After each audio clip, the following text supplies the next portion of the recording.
qui est une auto-entrepreneuse qui a changé de vie, de métier. C'est important, c'est pas le sujet ce soir, mais c'est bien de le dire.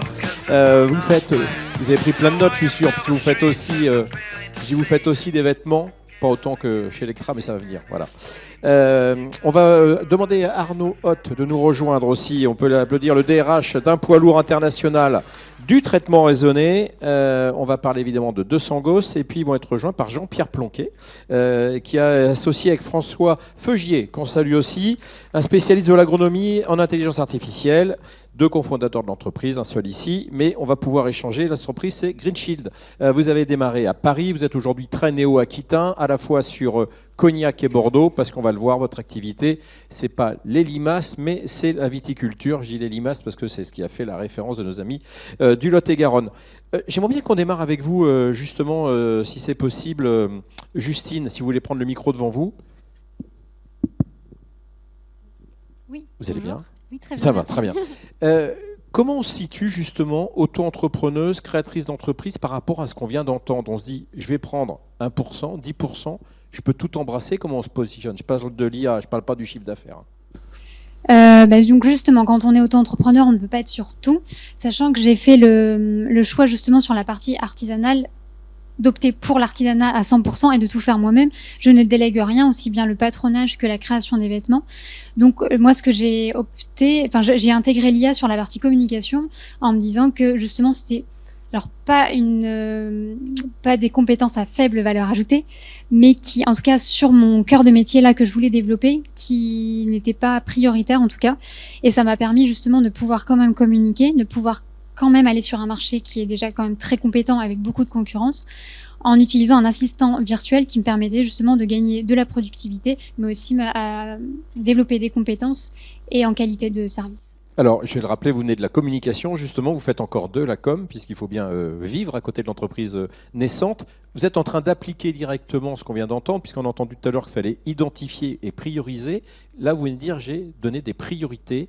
Est-ce qu'aujourd'hui, justement, il y a cette priorité qui est déjà exercée? Quelle est la seconde étape par rapport justement à l'utilisation de l'IA dans votre démarche?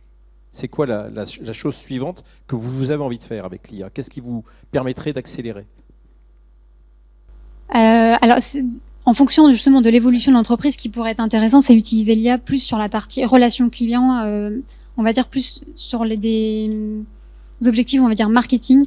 Vous avez tout à l'heure mentionné notamment le fait de chatbot ou des éléments comme ça pour améliorer la relation client, cette proximité, et surtout en fait connaître davantage son client, son consommateur, et pouvoir adapter sa stratégie commerciale et créative derrière. Arnaud Hoth, on est dans une toute autre dimension. Avec vous, il y a 1500 salariés chez 200 Gosses, si mes chiffres sont à jour parce que ça évolue très vite. Il y a encore eu de l'extension il n'y a pas longtemps. 500 en France à peu près, évidemment pas tous dans le Lot-et-Garonne, mais beaucoup. Dans votre démarche, quand on s'est eu au téléphone et on salue votre patron, Monsieur Fillon, qu'on a l'habitude de recevoir sur nos tables rondes, et on est ravis d'avoir après Electra un autre grand prix des néo-aquitains que l'on organise justement avec les CCI et la Chambre régionale et Sud-Ouest. Comment on fait justement pour que ça intègre la stratégie? Est-ce que la stratégie intègre l'IA ou est-ce que l'IA conduit la stratégie? C'est vrai que par rapport à ce point, évidemment, l'IA, on en a beaucoup entendu parler, ou si on en entend parler d'une manière générale au niveau médiatique, on l'a pris sur deux angles. Le premier, c'était comment accompagner les collaborateurs, mais Electra l'a dit d'une manière très très claire, pour intégrer cette nouvelle compétence. Mais j'ai envie de dire, s'il fallait être rassurant, on en parlait tout à l'heure, malgré tout, on a l'habitude de le faire. C'est-à-dire que l'IA prend aujourd'hui, je ne sais pas pourquoi exactement, vraiment une dimension peut-être supplémentaire, l'anxiété, on a utilisé des mots comme ça, alors bien sûr moi en tant qu'RH. Je vais peut-être vous apporter une réponse, mais je veux votre réponse. C'est Est-ce que c'est pas la vulgarisation de l'IA qui fait qu'elle est aujourd'hui aussi présente? Et on a parlé beaucoup de ChatGPT, aujourd'hui n'importe quel étudiant, voire lycéen, peut-être collégien, cède de ChatGPT sans le dire peut-être. Oui, c'est exactement ça. Il y a un problème, on appelle ça l'acculturation, c'est-à-dire que c'est la première étape, acculturer l'ensemble des collaborateurs. Donc vous parliez de stratégie, c'est une stratégie en tout cas sur ce sujet RH. Et c'est vrai que d'une manière générale, on a quand même les entreprises l'ont mené d'une multiples reprises. Moi, je viens de l'industriel, c'était l'automatisation. Il y avait une appréhension de l'automatisation énorme en disant ça va supprimer les emplois, etc. Donc je pense que l'IA, c'est un petit peu la même approche. Donc il faut vraiment dédramatiser, acculturer, on dit. Ça, c'est vraiment la première chose, quelle que soit la taille de l'entreprise. C'est extrêmement important. Je sais qu'il y a beaucoup de chefs d'entreprise dans la salle aujourd'hui.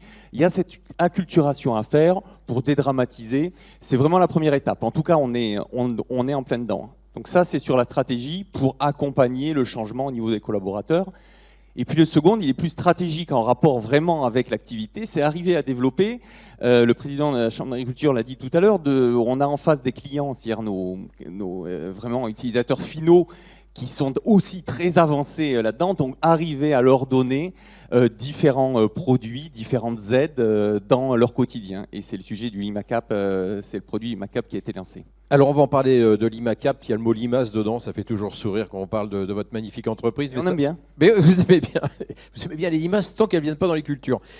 Jean-Pierre Plonquet, on va parler avec vous et je vais vous demander de préciser un peu plus justement ce qu'est l'activité de votre jeune entreprise, créée en 2016, elle a 8 ans, donc je le rappelais, des Parisiens, spécialistes de l'agro que vous êtes tous les deux. Aujourd'hui, une douzaine de salariés, 13 salariés, très présents donc à Cognac et sur Bordeaux, parce que vous êtes des spécialistes justement d'IA dans la viticulture. Donc au Greenchill, en fait, nous avons l'ambition de produire des solutions qui doivent permettre aux acteurs de l'agriculture et de la production végétale, donc on n'est pas sur l'animal, de pouvoir se lancer dans une transition vers des pratiques durables de lutte contre les maladies, mais de manière raisonnée et de manière maîtrisée.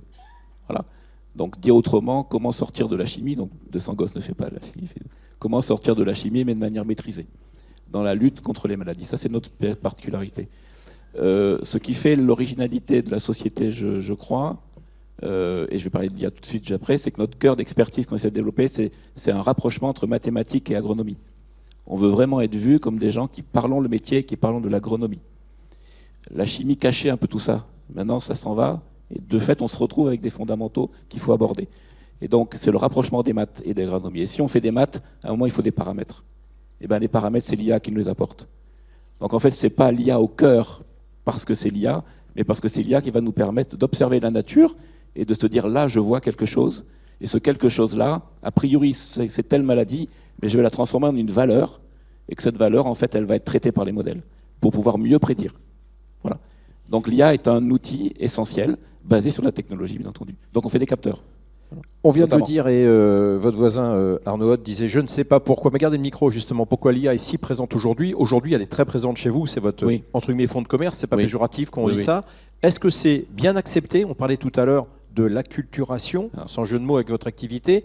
Est-ce que vous effrayez vos potentiels clients ou est-ce que vous les rassurez? Alors c'est une bonne question. Alors, certain âge, en fait, ça me rappelle en gros l'arrivée d'Internet dans les années 2000. Il y avait les mêmes problématiques. Et vous pensez que c'est une évolution comme les autres? Le numérique introduit d'autres complexités qu'on n'avait pas à l'époque. Le numérique, ça file partout. Enfin, je veux dire, ça vous file entre les doigts. C'est le problème.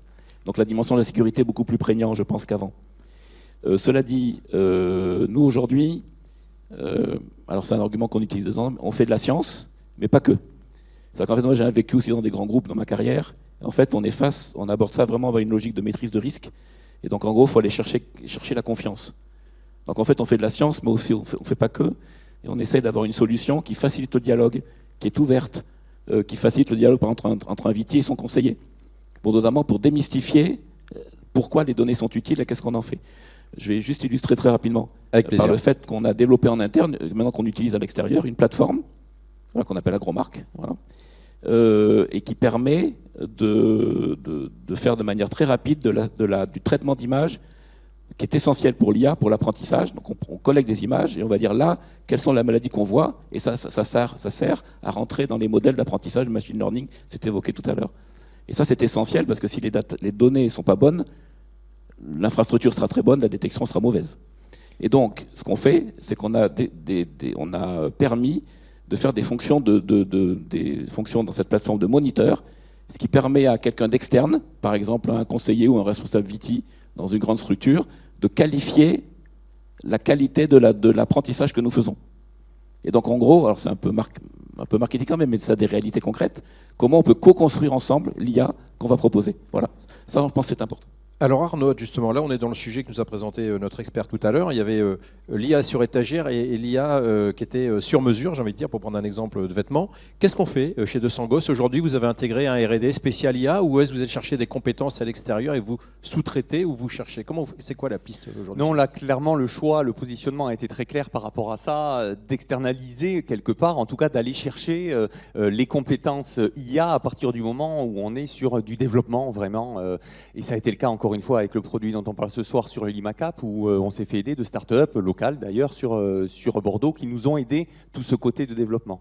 Donc, encore une fois, je reviens sur ce sujet de l'acculturation, c'est-à-dire que nos équipes n'aient aucune ambiguïté à travailler peut-être avec d'autres technologies, mais sans obligatoirement intégrer ces compétences-là. C'est vraiment un choix qui a été fait. On évoluera peut-être au niveau R&D là-dessus. Mais nous, après, tout notre savoir-faire, etc., c'est plutôt de détecter le besoin, c'est-à-dire qu'est-ce qu'on a besoin dans notre business, plus que réellement, après, de développer toute cette partie IA.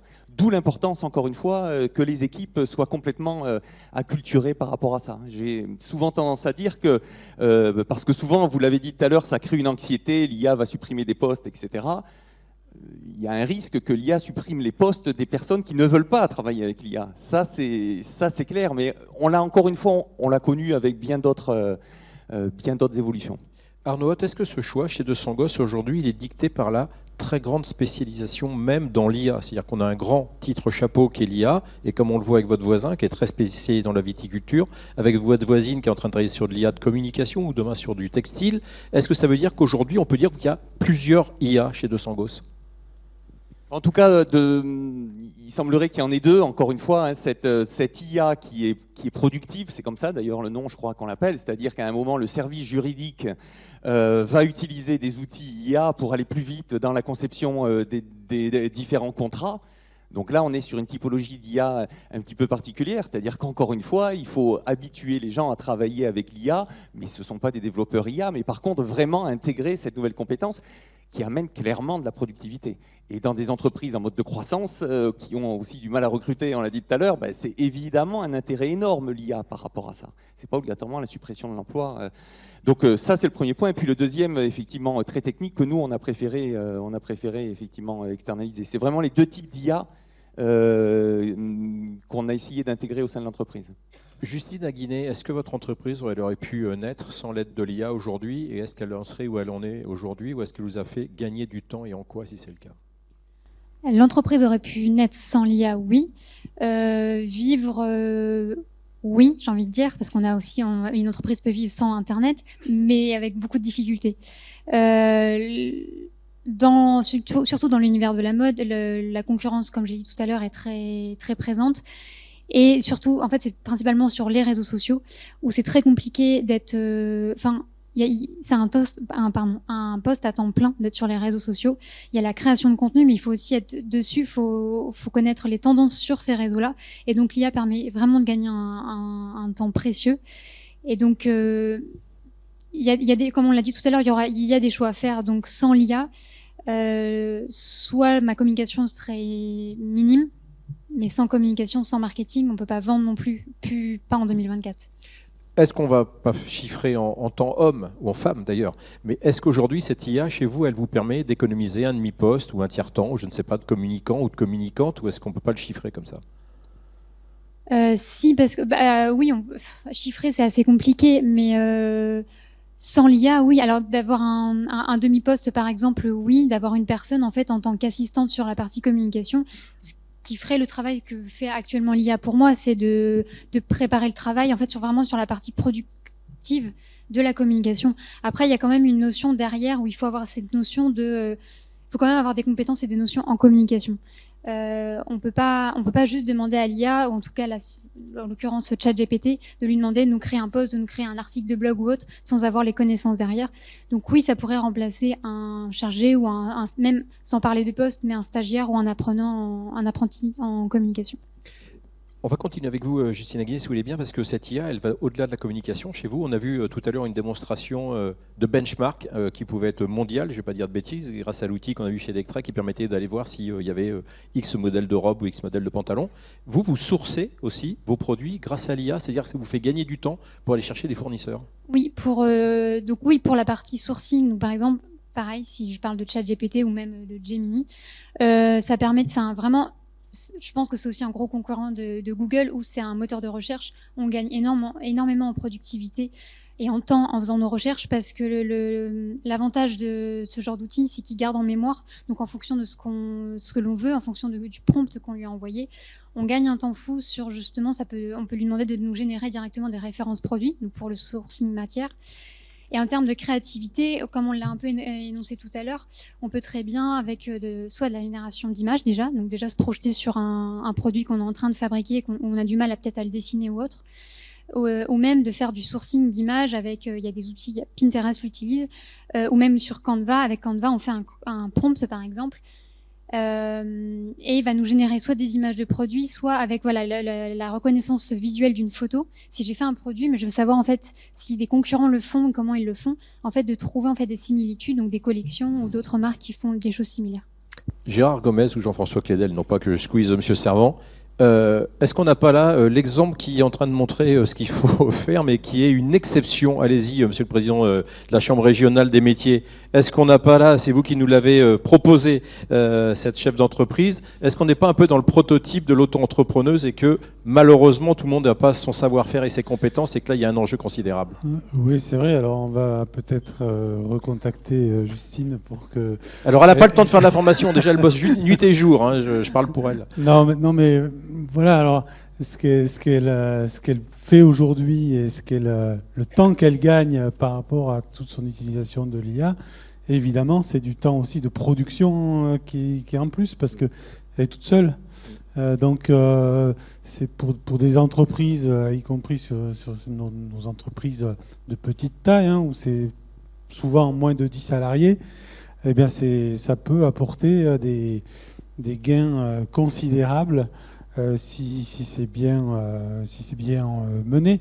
Bon, pour ça, il faut qu'on arrive à amener, à acculturer, comme on le disait tout à l'heure, nos artisans, parce qu'ils ne sont pas aujourd'hui toujours tous là-dedans, mais on compte sur cette nouvelle génération, justement. Et la transmission de l'expérience. C'est ça. Un commentaire justement là-dessus, Jean-François Clédel, sur cette acculturation du chef d'entreprise ou des managers à cette IA. On l'a vu, c'était indispensable. On a même entendu qu'on n'allait pas supprimer des emplois, mais que ceux qui ne se mettaient pas dedans allaient peut-être perdre leur job. On l'a entendu ça quand même. Je ne sais pas si je répondais à cette question. Mais faites ce que vous voulez, Président. Non, j'évoquais tout à l'heure, en préambule, j'évoquais le risque, les craintes ressenties par certains managers, les craintes ressenties par les salariés. Ça a été bien dit par les intervenants, que ce soit Electra ou de Sangos, ont bien évoqué le besoin d'acculturation des équipes à ces sujets-là. Non, moi, ce que je retiens pour l'instant, en tout cas la réaction que j'ai immédiatement de ces différentes tables rondes-là, c'est d'abord de considérer que on a de l'IA grand public et puis de l'IA de confiance. Et dans tous ces processus-là, on a des enjeux donc, de propriété intellectuelle, on a des enjeux de confidentialité, et les réseaux consulaires sont là aussi pour être des tiers de confiance par rapport aux entreprises, à leurs entreprises ressortissantes, à leurs ressortissants. Donc ça, c'est un premier point très important, c'est que les chambres consulaires ont cette obligation, cette responsabilité d'être un tiers de confiance et donc de ne pas mettre les entreprises dans des mains indélicates. Ça, c'est un premier point. Le deuxième point, c'est que le rôle des réseaux consulaires, c'est aussi de massifier et de diffuser toutes ces technologies nouvelles auprès des, moi je disais 300 000 ressortissants, 320 000 ressortissants, je ne sais pas combien tu en as, toi tu en as une centaine de milliers, pas loin, pour la Chambre d'agriculture, plusieurs dizaines de milliers aussi de ressortissants sur la région. Et donc en fait, pour toucher toutes ces entreprises, pour faire cet exercice de sensibilisation, il faut des réseaux comme les nôtres, quoi. Et je pense que cette soirée est un exemple qui illustre bien d'abord la faisabilité, le fait que c'est faisable, on le voit avec cette jeune femme là, qui qui déploie de l'IA et qui explique comment elle l'utilise alors qu'elle est toute seule. Bon, ça pourrait être une entreprise artisanale un peu plus grosse, ce serait pareil. Hein. Après, on a des entreprises plus importantes qui témoignent aussi, qui montrent comment on appréhende les sujets avec différents volets, ou Lectra qui l'a très bien présenté aussi, comment on appréhende les différents sujets. Et donc c'est notre rôle aussi de diffuser ça par l'exemple, de diffuser ça auprès de tous nos ressortissants. Luc Servant, est-ce qu'on n'a pas un risque là de creuser un fossé entre ceux qui sauront et ceux qui ne sauront pas? Alors effectivement, on pourrait l'avoir, mais c'est bien le but de nos réseaux de chambres d'agriculture, d'aller voir tous les agriculteurs, d'aller le porter.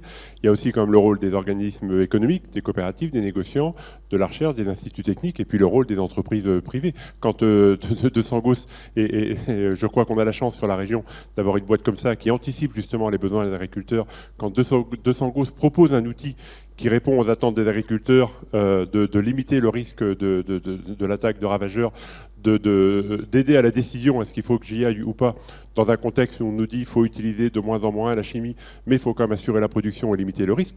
Évidemment que ça intéresse l'agriculteur. Alors après, la crainte qu'il peut y avoir, c'est que l'agriculteur se dise « moi j'aurais du mal à maîtriser », mais c'est justement notre rôle à nous de les accompagner pour dire les outils, il faut les maîtriser. On a les conseillers qui vont aller sur le terrain porter ces outils. Et puis très vite, je crois que l'agriculteur, c'est aussi un technicien, c'est aussi un chef d'entreprise. Donc il voit s'il a un intérêt à y aller, il ira. Et puis je crois qu'il y a les jeunes aussi qui poussent beaucoup derrière parce qu'ils arrivent dans le métier, mais clairement, ils viennent pour la plupart dans le métier parce qu'il y a aujourd'hui la technologie. Ils ne viennent pas être agriculteurs comme l'étaient les générations précédentes, ils viennent être agriculteurs parce qu'ils savent qu'il y aura de la technologie sur les tracteurs, sur le matériel, sur la conduite de l'élevage, sur beaucoup de choses. Et donc c'est plutôt quelque chose qui aide à venir dans le métier, quoi. Jean-Pierre Plonquet, justement, cette vulgarisation aujourd'hui, c'est votre quotidien ou c'est déjà une étape qui est passée, ou est-ce que c'est encore une grosse partie de votre travail par rapport à votre solution, à vos solutions? Non, c'est encore une grande partie du travail. Qu'est-ce qui freine ? En fait, qu'est-ce qui fait qu'il y a encore besoin de vulgariser ? Parce que derrière l'IA pour nous n'est pas quelque chose de frontal, c'est un outil pour ensuite produire une prédiction de meilleure qualité. Donc il faut qu'on soit convaincant sur la prédiction. L'IA, elle est derrière. Mais il faut qu'elle soit de très grande qualité, sinon on ne prédira pas bien. Donc en fait, aujourd'hui, la conviction, c'est quand vous déployez des modèles qui doivent prédire un risque, à la limite, il faut des données, il faut de l'histoire, il faut être à l'écoute. Et la question des données est absolument essentielle pour nous. C'est pour ça que on est partenaire, je ne sais pas s'ils sont présents, on est partenaire de l'Institut français de la vie du vin, donc c'est quand même pas rien.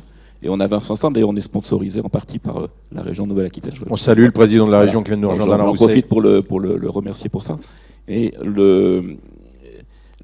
c'est avant tout la confiance dans le produit fini, mais les clients ne voient pas forcément qu'il y a toute une chaîne. Voilà. Mais l'IA est fondamentale parce que c'est le point de départ pour nous. Parce que la différence que vous avez avec votre voisin qui va reprendre la parole après vous, justement, quand vous dites qu'il faut vulgariser, c'est que vous, c'est à chaque client. C'est-à-dire qu'à chaque fois que vous allez chercher une solution, c'est quand même différent d'un produit fini dont on va reparler au niveau des limaces. Oui, c'est différent parce qu'en fait, en viticulture, ce qui est vraiment un métier assez complexe, il faut quand même le dire, démarrer là-dedans, c'est quand même pas simple, c'est que vous pouvez avoir des diversités de situations, mais absolument incroyables, à quelques kilomètres près, en fait. C'est ça qui est vraiment difficile. C'est tellement sensible aux conditions, aux météos, aux vallons, etc., que il faut chercher la personnalisation. Donc l'IA, pour nous, elle est fondamentale parce qu'elle va servir de personnaliser. Alors sans rentrer dans les détails, on va essayer de produire des modèles qui ont dit ce modèle de prédiction-là, il est pour vous, c'est le vôtre. En fait, il est bâti sur vos données. Donc c'est de meilleure qualité qu'un modèle qui peut être fait sur des données kilométriques beaucoup plus vastes ou parce qu'on fait une centaine de prélèvements dans la région, donc on va dire c'est pareil. Voilà, donc la personnalisation pour nous c'est clé. Donc c'est vraiment du sur-mesure, on l'a vu tout à l'heure dans la présentation. On va revenir sur l'UMACAPT, pour prendre un exemple concret si vous voulez bien Arnaud. Donc je disais tout à l'heure, effectivement, on en sourit tous maintenant, mais c'est quand même le succès qui a fait la notoriété aussi de votre entreprise. Qu'est-ce qu'il y a de nouveau avec l'UMACAPT par rapport à ce qu'on a connu avec les limaces avant et ce qui se faisait ? Le métier à la base de Sangos, en tout cas initialement, c'était de développer et de commercialiser des produits contre les limaces. C'est pour ça qu'on aime bien les limaces et je dis toujours qu'en plus on adore quand il pleut. Donc vous voyez comme quoi on a eu une belle période, on sort d'une belle période. Mais c'est vrai qu'aujourd'hui c'était un peu de prendre le contre-pied de ça et d'accompagner l'agriculteur pour qu'il ne traite que s'il y a besoin. Parce qu'il y a évidemment une attente, et c'est ce qu'on appelle, nous, les biosolutions, très très forte au niveau de l'agriculteur aujourd'hui, de baisser son impact environnemental par rapport à ça. Donc là, on lui laisse la possibilité, effectivement, d'utiliser un produit qu'il va mettre dans son champ. C'est un capteur, mais qui est autonome, qui est solaire, je ne rentre pas dans les détails techniques, et qui va lui envoyer un SMS uniquement quand le capteur aura détecté le passage des limaces. Donc ça peut paraître simple comme ça, mais il est extrêmement compliqué de détecter une limace par rapport à une souris ou des choses comme ça. Et c'est là-dessus On que précise l'IA a qu'elles n'ont apporté. pas tout un capteur. Hein. Non, elles n'ont pas tout un capteur, mais l'outil est même capable de détecter si c'est la même limace qui passe 2 fois, etc. Donc c'est quelque chose de très développé. Et je reviens sur ce point IA encore par rapport à ça et l'acculturation. On part avec un avantage énorme par rapport à ça, peut-être nous, parce qu'on fait sous-traiter tout l'aspect technique, mais c'est que dans tous les cas, l'agriculteur comprend très rapidement qu'il n'a pas besoin d'être spécialiste en IA pour utiliser l'appareil. Et ça, c'est clé. Et c'est la même chose pour tous les collaborateurs de l'entreprise. C'est vraiment, je veux être très optimiste par rapport à ça. J'ai peut-être été pessimiste tout à l'heure en disant on n'aura plus personne s'ils ne veulent pas aller à l'IA. Tout le monde est capable d'utiliser l'IA. C'est vraiment important de le dire. Aujourd'hui, je ne sais pas si dans la salle, tout le monde a utilisé ChatGPT, sans doute au moins une fois pour s'amuser. Attendez, vous ne savez pas ce qu'on va faire? Qui a utilisé ChatGPT dans la salle? Allez-y, levez la main. Bon. Waouh. Bon, ben voilà, vous avez la réponse à votre Voilà. question, Arnaud. On aurait fait le même test il y a 10 ans en disant qui a je pense utilisé la nouvelle machine, etc. Parce qu'on parlait d'automatisation. C'était très complexe d'accompagner les collaborateurs vers de l'utilisation de nouveaux process, etc. Aujourd'hui, je ne suis pas un spécialiste, mais j'ai appris à faire un prompt, etc. C'est 2 heures de formation et on est capable d'utiliser l'IA. Donc on est plus sur un sujet culturel, justement, qu'autre chose. Donc le LimaCap apporte ce service-là justement à l'agriculteur parce qu'il y voit un gain de temps et puis évidemment aussi un gain économique et un gain en termes environnementaux. Je reviens vers vous, si vous voulez bien, Justine, par rapport à votre activité, Justine Aguinet. Est-ce que l'IA, demain, peut vous aider à mieux commercialiser, comme on vient de le voir? C'est-à-dire, est-ce qu'il y a un produit qui, demain, méritera qu'il y ait de l'IA pour promouvoir plus encore? Est-ce que c'est déjà le cas? Et comment vous pouvez développer ça pour que votre marché, qui n'est pas votre marché principal, pour l'instant, je le rappelle, c'est une autre activité, puisse vraiment vous faire vivre et décolle? Est-ce que l'IA sera un levier ou est-ce que vous pensez plus à la créativité, aux deux liés? Comment vous préparez la suite?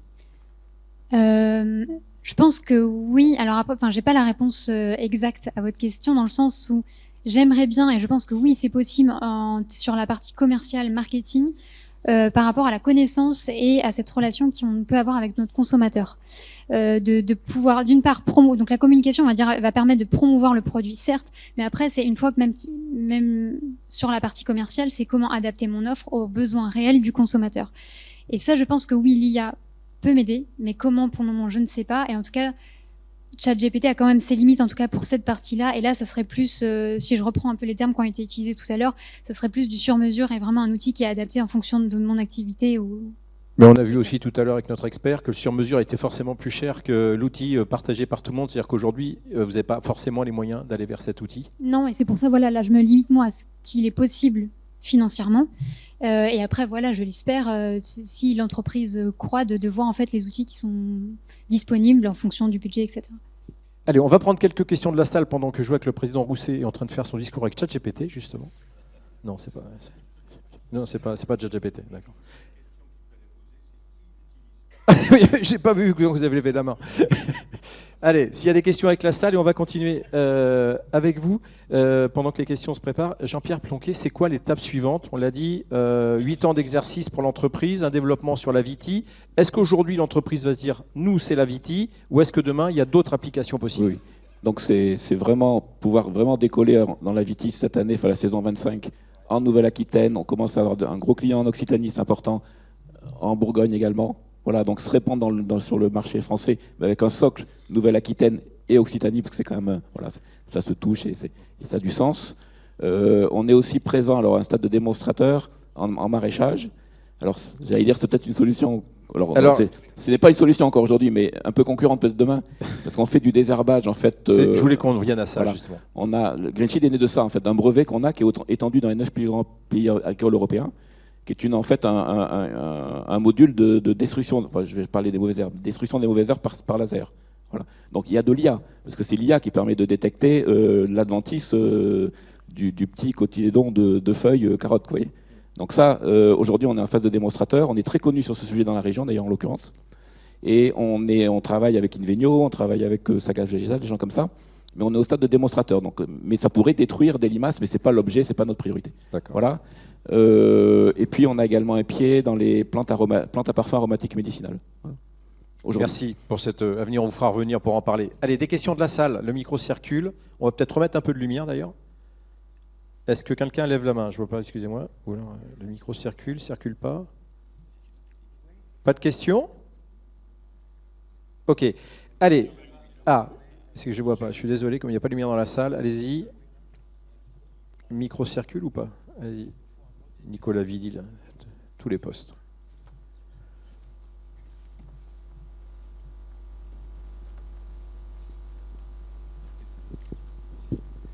Allez, présentez-vous si vous voulez bien et posez votre question. Oui, bonsoir, Olivier de Beauregard, je travaille dans la banque et je voulais savoir, quand on est par exemple auto-entrepreneur et qu'on a une bonne idée, en tout cas qu'on a le projet de développer une bonne idée et qu'on a besoin de l'IA, on n'a pas forcément des gros moyens financiers, à qui on s'adresse pour savoir comment je vais pouvoir développer ça, est-ce que l'IA va pouvoir m'aider, voilà. Qui sont vos conseils pour ça? Allez, Justine Aguinet. J'ai l'impression qu'elle se conseille beaucoup elle-même, mais allez-y, Justine. Oui, alors sur ce projet, en tout cas, oui, je suis pas mal partie toute seule. Après, sinon, en tout cas, j'ai été accompagnée, donc toutes ces questions-là, sinon les doutes ou autres, je les ai posés à la CMA quand j'ai été accompagnée justement pour le lancement et justement là, le développement de mon entreprise. Donc j'ai un conseiller qui est à mon écoute et qui répond à mes questions. Merci de la question, parce qu'elle avait besoin de dire du bien de la CMA devant le président, ça n'a pas été fait. Ah oui, voilà, pardon, parce que j'ai loupé peut-être le début sur la CMA. D'accord, merci. Allez, est-ce qu'on prend une autre question? Oui. Pareil, on se présente si vous voulez bien. Bonjour, Jean-Baptiste Loridon, je suis conseiller en croissance pour les startups sur la partie commerciale. Il y a un sujet qui a été souvent annoncé, c'est concernant l'IA de confiance.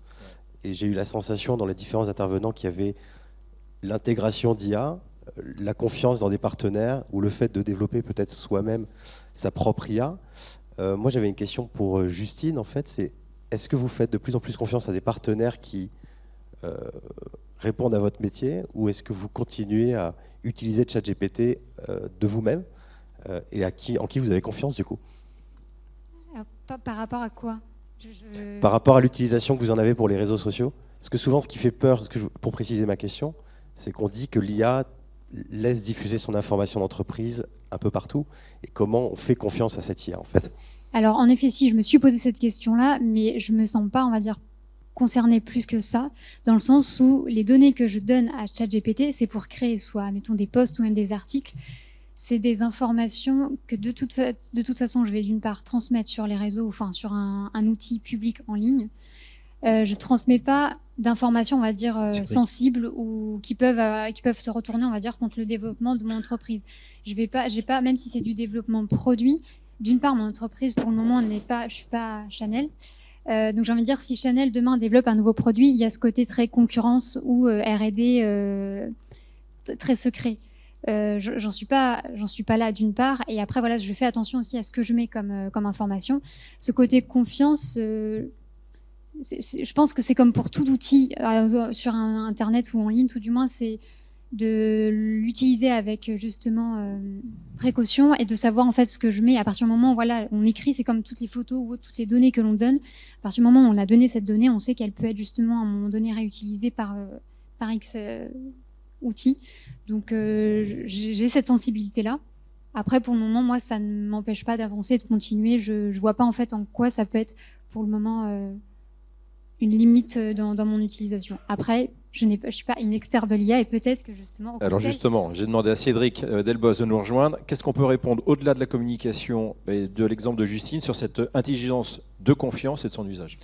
En gros, c'est un sujet extrêmement complexe parce qu'il dépend de chaque, entre guillemets, sujet sur lequel on va l'aborder. L'IA de confiance, entre autres, c'est toute une partie sur l'interprétabilité des données et donc de ce que va faire l'IA. Comme je l'ai dit précédemment, c'est un effet boîte noire qui a tendance à faire peur parce que justement on n'a pas cette connaissance. Et dans justement l'IA de confiance, le but ça va être de le rendre transparent et de pouvoir entre autres faire expliquer à l'IA comment elle est arrivée à une solution pour pouvoir dire ok, je te fais confiance ou pas. Mais il y a également y avoir des outils pour tester l'IA et s'assurer que l'IA, ce qu'elle dit, c'est pas entre guillemets on le prend pour argent comptant, mais on va aller l'analyser en détail.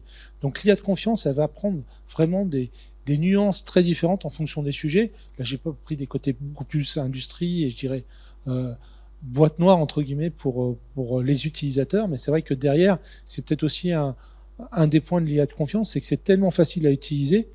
Du coup, qu'est-ce qu'il y a derrière? Et c'est une des trames de l'IA de confiance, c'est de casser cette barrière-là.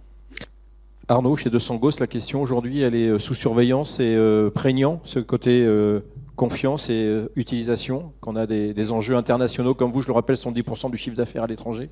Bon, alors, je ne vous cache pas que c'est un vrai sujet de débat en interne. J'imagine, c'est pour ça qu'on vous pose la question. C'est un vrai sujet de débat en interne. Je vais vous donner ma position, mais qui n'est pas celle du service R&D. En tout cas, c'est vrai qu'aujourd'hui, de ma perception, je crois que c'est aussi un faux problème. Enfin, en tout cas, on l'exagère. On exagère ce sujet-là. C'est-à-dire qu'on est capable de mettre une tonne d'infos sur Internet. On laisse nos collaborateurs aller utiliser leur téléphone portable pour faire des recherches sur quoi ils travaillent en ce moment, etc. Mais surtout, ChatGPT, il ne faut surtout pas lui dire. Alors qu'en fait, on sait très bien qu'il y a exactement les mêmes risques au niveau d'Internet. Donc on est en train de créer une charte au niveau de l'entreprise pour bien réexpliquer ça.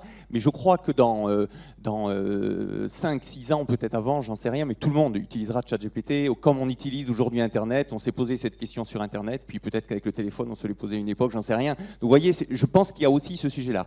Maintenant que j'ai dit ça, évidemment que la nouvelle recette de l'anti-limace du futur, on ne va pas aller le dire à ChatGPT. Voilà, donc il y a une charte à créer, mais je crois qu'il ne faut pas trop l'exagérer. Mais il y a un vrai débat en interne. Merci pour ces 3 réponses à 3 niveaux différents, mais pertinents, je pense que c'est votre réponse. Une autre question? Bonsoir et merci pour vos interventions. J'ai une question, je ne sais pas à qui elle s'adresse exactement. Je voudrais savoir, dans les PME, puisque c'était le sujet de ce soir, et les TPE aussi, qui doit prendre en charge ce sujet de l'IA? Est-ce que c'est le CEO, le founder, le PDG? Est-ce que c'est des ingés, des devs? Alors pour répondre à la question, on va poser la question à ceux qui le font. Allez, à qui vous parlez chez vous Mais j'aimerais aussi avoir l'avis des gens qui vont former. Eh ben, on va faire une réponse. Vous allez être très bien servi et ce sera la dernière question. Allez-y, on va faire répondre tout le monde. Très rapidement, parce que c'est pas notre sujet, c'est natif. Je veux dire, on est né avec. Avec qui vous avez rendez-vous, par exemple? Pardon? Avec qui sont vos rendez-vous dans les entreprises? Moi, avec les patrons métiers, c'est pas. Une partie de réponse. Pour nous, c'est pas un sujet. Ouais. C'est pas un sujet. En fait, dans votre réponse, je pense que c'est extrêmement important, puisque nous, là, on y a vraiment répondu. Il y a des entreprises où c'est l'informatique, je ne sais pas pourquoi, d'un seul coup, l'intelligence artificielle, c'est la DSI qui pilote ça, etc. Nous, il y a vraiment eu un choix très fort que ce soit les métiers. D'où le fait que c'est le DRH aujourd'hui qui porte le projet global pour justement acculturer les métiers à ce point-là. Donc, encore une fois, ça vient de notre position du fait d'externaliser aussi le développement, je pense. Justine, chez vous, on a la réponse, on sait qui s'en occupe. On va passer au président, c'est pas je veux squeezer votre temps de parole, allez-y. Ouais, je pense, on l'a vu tout à l'heure dans les présentations de Lectra, de Sangos, je crois que tout dépend de la taille de l'entreprise. Je pense qu'il y a des degrés de maturité différents de mise en œuvre ou de déploiement de l'IA dans l'entreprise.